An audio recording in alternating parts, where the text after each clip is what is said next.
ನಮಸ್ತೆ ವಿದ್ಯಾರ್ಥಿಗಳೇ, ದೀಪಕ್ ಎಜುಕೇಟರ್ ಚಾನಲ್ಗೆ ಸ್ವಾಗತ. ನಾವು ನೋಡ್ತಾ ಇದ್ದೀವಿ 2ನೇ MCQ ಸೀರೀಸು ಮತ್ತು ಯಾವುದು ಅಂದರೆ ಸೋಷಲ್ ಸೈನ್ಸು.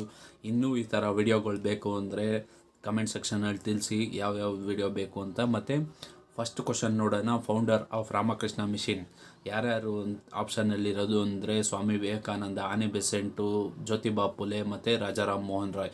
ಇವರೆಲ್ಲ ಸೋಷಲ್ ಫ್ರೀಡಮ್ ಫೈಟರ್ಸು. ಇದರಲ್ಲಿ ಯಾರು ರಾಮಕೃಷ್ಣ ಮಿಷನ್ ಸ್ಟಾರ್ಟ್ ಮಾಡಿದ್ದು ಅಂದರೆ ಆನ್ಸರ್ ನೋಡೋಣ ಈಗ ಯಾರು ಅಂದರೆ Swami Vivekananda. Is a great person for young hearted and is a great inspiration. ಎಲ್ಲ ಯುವಕರಿಗೆ ಇನ್ಸ್ಪಿರೇಷನ್ ಇವರು ಯಾರು ಅಂದರೆ ಅವರ ಗುರುಗಳಾಗಿದ್ದರು ರಾಮಕೃಷ್ಣ. ಅದಕ್ಕೆ ಈಗ ಸ್ಟಾರ್ಟ್ ಮಾಡಿದ್ದು. 2ನೇ ಕ್ವಶನ್ ನೋಡೋಣ ಈಗ. ಐರನ್ ಮ್ಯಾನ್ ಆಫ್ ಇಂಡಿಯಾ, ಉಕ್ಕಿನ ಮನುಷ್ಯ, ಭಾರತದ ಉಕ್ಕಿನ ಮನುಷ್ಯ ಅಂತ ಯಾರನ್ನ ಕರೀತಾರೆ? ಜವಾಹರ್ಲಾಲ್ ನೆಹರು ಅಥವಾ ಗಾಂಧೀಜಿ ಮತ್ತು ಸರ್ದಾರ್ ವಲ್ಲಭಭಾಯ್ ಪಟೇಲ್, ಸುಭಾಷ್ ಚಂದ್ರ ಬೋಸ್. ಯಾರ ಆನ್ಸರ್ ಅಂದರೆ ಸರ್ದಾರ್ ವಲ್ಲಭಭಾಯ್ ಪಟೇಲ್. ಇವರು ಯಾಕೆ ಈ ಹೆಸರನ್ನು ಪಡ್ಕೊಂಡ್ರು ಅಂದರೆ ಏಕೀಕರಣ ಮಾಡಬೇಕಾದ್ರೆ ಎಲ್ಲ ಸ್ಟೇಟನ್ನು ಒಟ್ಟುಗಾಗಿ ತಂದು ಒಂದು ರಾಜ್ಯ ಮಾಡೋದಕ್ಕೆ ಇವರು ಮುಖ್ಯ ಕಾರಣ ಆಗಿರ್ತಾರೆ. ಅದಕ್ಕೋಸ್ಕರ ಈ ಹೆಸರು ಬಂತು. Main objective of establishing Lokpal Institution, removing the religious imbalance, fighting against the corruption and eradicating communism and providing a gender equality. ಇದು ಯಾಕೆ ಇಂಪಾರ್ಟೆಂಟು ಅಂದರೆ ಇದನ್ನೇ ಈಗ ಲೋಕಾಯುಕ್ತ ಅಂತ ಸ್ಟಾರ್ಟ್ ಮಾಡಿರೋದು.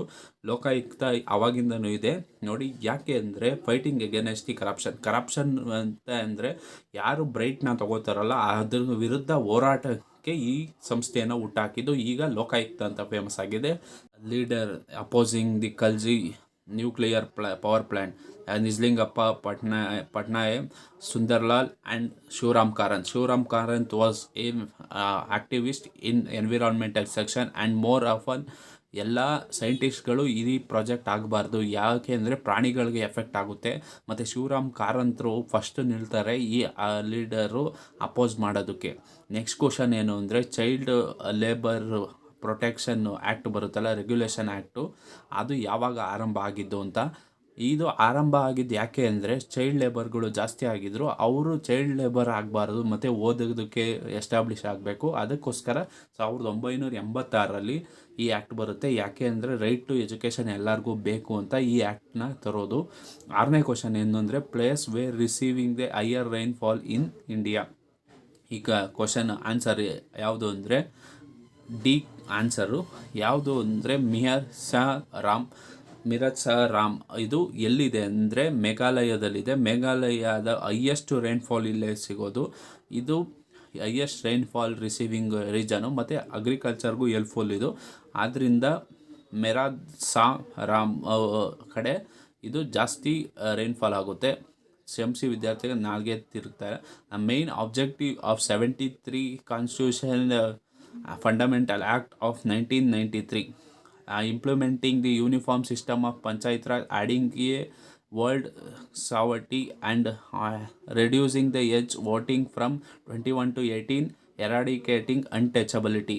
The main objective of this 73 amendment was implementing uniform Panchayat Raj, and every year the Consumer Day is observed on August 10th, March 15th, November 1, January 26.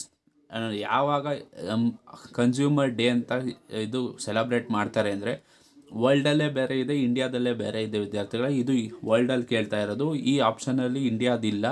ಇಂಡಿಯಾದು ಡಿಸೆಂಬರ್ಗೆ ಬೀಳುತ್ತೆ, ವರ್ಲ್ಡಲ್ಲಿ 15th ಮಾರ್ಚ್ಗೆ ಆಗುತ್ತೆ. ಮತ್ತು ಇದೇ ಥರ ವಿಡಿಯೋ ಬೇಕಾದರೆ ನೀವು ನಮ್ಮ ಕಮೆಂಟ್ ಸೆಕ್ಷನಲ್ಲಿ ತಿಳಿಸಿ. ಮತ್ತು ಕೆರಿಯರ್ ಗ್ರೋತು ಹೆಂಗೆ ಮಾಡ್ಕೊಳ್ಳೋದು ಅಂತ ವಿಡಿಯೋ ಬೇಕಾದರೆ ಕಮೆಂಟ್ ಸೆಕ್ಷನಲ್ಲಿ ತಿಳಿಸಿ. ನಾನು career growth. Next question is first Anglo-Mysore was end ಆಗಿದೆಯಾ ಯಾವ ಟ್ರೀಟಿಯಿಂದ ಅಂತ ಕೇಳ್ತಾರೆ. Treaty of Mysuru, treaty of Madras, Mangaluru, treaty of Srirangapatna. ಈ ಕ್ವಶನ್ನ ಯಾಕೆ ಇನ್ಕ್ಲೂಡ್ ಮಾಡಿದ್ದೀನಿ ಅಂದರೆ ಲಾಸ್ಟ್ ವಿಡಿಯೋದಲ್ಲಿ ಇದ್ರ ಆನ್ಸರ್ ತಪ್ಪಾಗಿತ್ತು, ಆದ್ದರಿಂದ ಕಮೆಂಟ್ ಸೆಕ್ಷನಲ್ಲಿ ಪಿನ್ ಮಾಡಿದರು. ಅದಕ್ಕೋಸ್ಕರ ನಾನು ಈ ಆನ್ಸರ್ನ ಕರೆಕ್ಟ್ ಮಾಡ್ಕೊಳ್ಳೋಕ್ಕೋಸ್ಕರ ಇದರಲ್ಲಿ ಇನ್ಕ್ಲೂಡ್ ಮಾಡಿದ್ದೀನಿ. ಟ್ರೀಟಿ ಆಫ್ ಶ್ರೀರಂಗಪಟ್ಟಣ 5ರಲ್ಲಿ ಈ ಆಂಗ್ಲೋ-ಮೈಸೂರು ವಾರ್ನ ಗೆಲ್ತಾರೆ.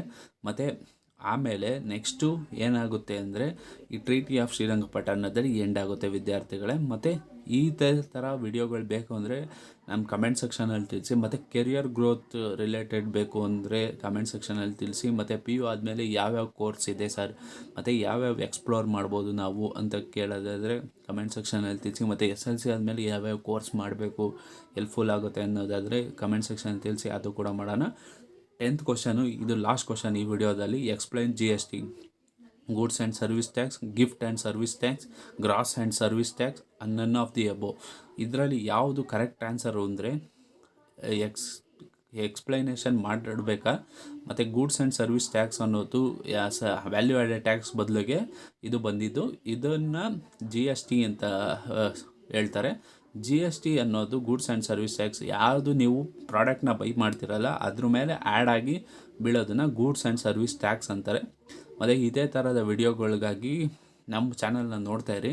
ಮತ್ತು ಕೆರಿಯರ್ ಗ್ರೋತ್ಗಾಗಿ ನಮ್ಮ ಚಾನಲಲ್ಲಿ ಪಿನ್ ಮಾಡಿ ಕಮೆಂಟ್ ಸೆಕ್ಷನಲ್ಲಿ ಯಾವ ವಿಡಿಯೋ ಬೇಕು ಅಂತ ಅದನ್ನು ಮಾಡೋಕ್ಕೆ ಟ್ರೈ ಮಾಡ್ತೀವಿ. ಮತ್ತು next, thanks for watching this video. ಇದು ಹೆಲ್ಪ್ಫುಲ್ ಆಗಿದ್ದರೆ ಲೈಕ್ ಮಾಡಿ.